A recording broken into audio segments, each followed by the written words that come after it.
Alors, peuple de Dieu, aujourd'hui encore nous allons continuer avec notre thème que nous avons abordé. Et la fois passée qui dit, fais attention pour ne pas te transformer en pharisien. Fais attention pour ne pas se transformer en pharisien. Parce que, bon, dans l'église, nous faisons tout, hein, mais nous pouvons être des formalistes, nous pouvons être ceux-là qui sont comme des pharisiens. Et l'enseignement précédent, nous avons vu qui étaient les pharisiens. Alors, le chrétien d'aujourd'hui peut être encore, peut se transformer en pharisien tout en croyant faire l'œuvre de Dieu, tout en croyant faire la volonté de Dieu. Aujourd'hui, nous allons aborder encore quelques points qui nous montrent qu'un chrétien s'est transformé en pharisien. Premièrement, voyons. Premièrement, nous allons voir ce point qui dit que les chrétiens qui se sont transformés en pharisiens, pour les reconnaître, c'est des gens qui aiment les positions. Les chrétiens pharisiens aiment les positions. Les pasteurs pharisiens aiment les positions. Oui, si nous aimons les positions au détriment même de notre ministère, nous nous sommes transformés en pharisiens. Et Jésus dit cela. Quand nous voyons dans Luc 23, 6, à verset 8, Jésus dit ça. Il dit que les pharisiens aiment la première place. Donc, un chrétien qui s'est transformé en un pharisien, c'est un chrétien qui tient coûte que coûte à avoir des positions dans l'église, à avoir des positions au sein de l'assemblée. Et cela est vraiment alarmant. Le constat est clair aujourd'hui. Voyons dans l'église, les gens sont prêts à tout juste pour avoir une position. Quand vous partez dans les différentes structures, les gens courent après les positions. Vous allez voir un chrétien qui est dans une église. Il est là. Mais lorsque le moment arrive qu'on doit renouveler le bureau, par exemple le bureau de la JAD ou bien le bureau de l'AIC, si ce dernier n'a pas été retenu, bon, il y a des chrétiens qui décident de quitter l'assemblée. Et ils s'en vont dans un autre lieu, qu'il sera élu là-bas président des arts, président du MEM, président du Dénat. Ça, c'est des chrétiens pharisiens. Ils tiennent coûte que coûte à avoir des positions dans l'église. Je ne sais pas qu'est-ce qui est dans les positions. Non. Et la Bible dit, il dit là, les pharisiens aussi étaient comme ça. C'est des gens qui aimaient les premières places. Aujourd'hui, les gens courent. Ils sont prêts à tout juste pour les positions. Juste pour les positions. Et souvent, quand je regarde, vraiment, ça me fait rire. Quelqu'un qui va abandonner son ministère. Quelqu'un qui va abandonner son appel. Et il tient coûte que coûte à avoir des positions, à être nommé président de quoi? Président de quoi? Non. La Bible nous dit que nous sommes appelés à travailler dans le sang de Christ. Mais si nous abandonnons notre appel, si nous abandonnons ce que Christ nous a appelé, oui, alors, regardez dans les structures aujourd'hui, AIC, l'AIC ça va, Dénat, JAD, bon, c'est mon avis, Vous allez voir, bon, je ne suis pas contre, mais quand même, voyons dans les structures aujourd'hui, des gens qui tiennent coûte que coûte à avoir des positions. Par exemple, dans un bureau des arts, un bureau sous le gérant des arts, vous allez voir au moins 4 pasteurs qui sont là. Souvent, je me demande, c'est un bureau des pasteurs ou bien c'est un bureau de la JAD. Je ne dis pas qu'on ne peut pas choisir au moins un pasteur pour les encadrer.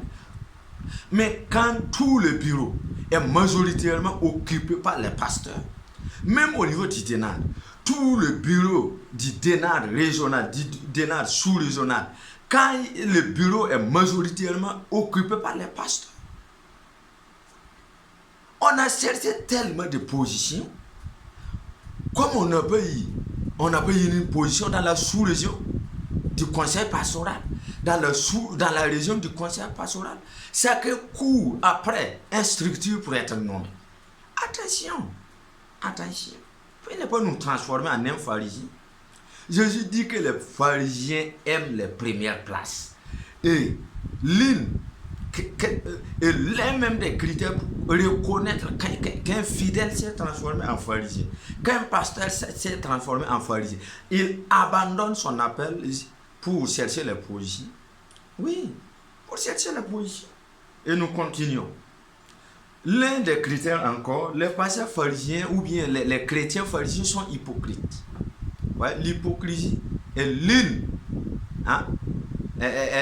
des critères pour reconnaître l'hypocrisie. Dans l'église aujourd'hui, nous constatons amèrement l'hypocrisie. L'hypocrisie règne. L'hypocrisie bat son plein. Qu'est-ce que l'hypocrisie? L'hypocrisie, c'est quelqu'un qui camoufle son vrai caractère, qui camoufle ce qui est dans son cœur et qui fait sortir, qui se veut voir comme quelqu'un, comme un ange. Attention! Les pharisiens aussi étaient hypocrites. Et là, Jésus va interpeller le peuple. Il dit avant tout, gardez-vous du levain des pharisiens qui est l'hypocrisie. Les pharisiens, leur point fort était l'hypocrisie. Quand vous voyez un pharisien, c'est comme vous avez vu un âne, son habillement, quand sa manière même de vous parler. Oh, c'est pas ce qui est dans son cœur. Non. Alors, attention, l'hypocrisie, soyons réels et soyons réalistes. Quand ça ne va pas, disons que ça ne va pas. Mais pourquoi faire semblant? Dans l'église aujourd'hui, il y a l'hypocrisie. Souvent même, vous allez voir des frères, 3 frères, qui sont assis en train de critiquer un autre frère en Christ. Et quand ce dernier va apparaître, automatiquement, ils vont changer de langage. Ou ils changent de langage complètement. Attendez, on perd l'hypocrisie jusqu'à ce point dans l'église. Ce n'est pas vous qui êtes en train de parler mal aux frères. Ce n'est pas vous qui êtes en train de critiquer le frère, mais il apparaît et vous changez rapidement de langage. Il fait semblant. Souvent, quand je regarde les gens à l'église, ça me fait rire. Ils se saluent comme il n'y a rien. Ils mangent ensemble dans le milieu pastoral. Ils ne se saluent pas. Mais quand ils arrivent parmi les gens, ils font semblant. Attendez, est-ce que nous sommes réalistes? L'hypocrisie ne doit pas être le point fort du chrétien. C'est les pharisiens qui sont hypocrites. Malheureusement, aujourd'hui, nous constatons ce point-là, l'hypocrisie. Alors, l'un des critères pour reconnaître, ou bien pour savoir qu'un chrétien est devenu pharisien, c'est quand le chrétien est hypocrite. Plein d'hypocrisie à l'église. Plein d'hypocrisie entre des frères. Entre des sœurs en Christ. Ils ne peuvent même pas se saluer. Mais à l'église, c'est eux qui vont. Qu'est-ce que ça veut dire? Coudre l'uniforme pour chanter la chorale. C'est eux qui vont coudre l'uniforme pour aller sortir d'évangélisation. Or, pourtant, eux-mêmes, ils ne s'entendent pas. Ça, c'est ce qu'on appelle l'hypocrisie. Et c'est l'un des points forts du diable, l'un des points forts des pharisiens. L'hypocrisie. Ça ne devrait pas être là ici. Mais comment? C'est parce qu'on s'est transformé en pharisien. Jésus va dire aux gens, il dit, gardez-vous du levain des pharisiens qui est l'hypocrisie. Alors mon frère, est-ce que tu es réaliste? Est-ce que dans l'église, quand on te voit, ta manière même de comporter, je pense que ça me fait rire. L'hypocrisie pure dans l'église. Dans la famille même, un homme avec sa femme qui ne s'entend pas, mais à l'église, quand vous le voyez, vous allez croire qu'à la maison ça va. Vous allez voir un homme, il ne peut même pas s'asseoir avec sa femme, il ne peut même pas prier avec sa femme, ça ne va pas chez lui. Lui avec sa femme, ça ne va pas. Mais c'est lui qui court derrière la femme du pasteur que, maman, qu'est-ce que je peux faire pour vous? Est-ce que je peux vous aider? Non, attends. Ça, c'est ce qu'on appelle l'hypocrisie. Si tu peux aider la femme du pasteur, mon ami, et tu ne peux pas aider ta propre femme, c'est ce qu'on appelle l'hypocrisie. Et ça règne dans l'église. Beaucoup de chrétiens, ils envoient un sac de riz. Papa, je vous ai envoyé un sac de riz. Il envoie de l'argent à l'église. Je vais donner telle somme pour soutenir.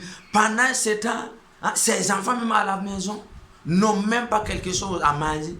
Sa propre famille, ses frères. Et il court derrière le pasteur avec des sommes colossales.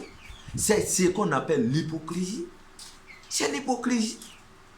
Donc mon frère, ma soeur, qui tombe dans l'hypocrisie parce que c'est l'élément fondamental, c'est un critère fondamental des pharisiens. Alors nous continuons. La Bible, le troisième point nous dit, les pharisiens sont spirituellement aveugles. Et là, Jésus va dire dans Matthieu 15, il dit, laissez-les, ce sont des aveugles qui conduisent des aveugles. Il dit, si un aveugle conduit un aveugle, ils tomberont tous deux dans une fosse. Dans une fosse. Donc, un chrétien qui s'est transformé en pharisien, il est aveugle. Il est aveugle. Il ne voit pas l'ampleur de la mission. Il voit autre chose. Il voit autre chose. Il voit les finances, il voit la construction, il voit l'argent, il voit les positions. Mais il ne voit pas la mission. Il ne voit pas l'évangélisation. Nous pouvons tout parler, sauf la mission que Christ nous a laissée. Quand on est aveugle spirituellement, la Bible nous dit que les pharisiens, c'est des aveugles qui conduisent des aveugles. Ils voient, c'est des formalistes, ils voient tout, sauf l'œuvre que Christ a laissée. Aujourd'hui, nous voyons que nous avons abandonné la mission. Nous avons abandonné l'évangélisation. Nous avons abandonné le salut des âmes. Et nous faisons tout. Nous construisons des grandes églises. Alors, mais c'est clair, si vous voulez, le rapport de fin d'année, rentrez dans une église et vous allez écouter les rapports. Vous allez entendre que l'église est en construction. Cette année, nous avons pu payer, nous avons pu mettre l'église. Nous avons pu caroler l'église. Nous avons pu acheter du matériel de sonorisation. Mais vous n'allez même pas entendre un budget de l'évangélisation. Un budget qui part à l'endroit du salut des âmes.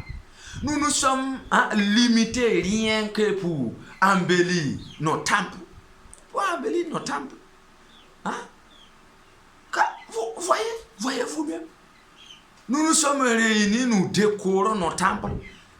Nous achetons des instruments de musique. Attendez, mais on est où là? On est où? Nous sommes devenus aveugles spirituels. Nous voyons tout, sauf le travail que Christ nous a laissé. Quand je regarde, tu vois, quand on regarde, observez, nous avons des grandes églises.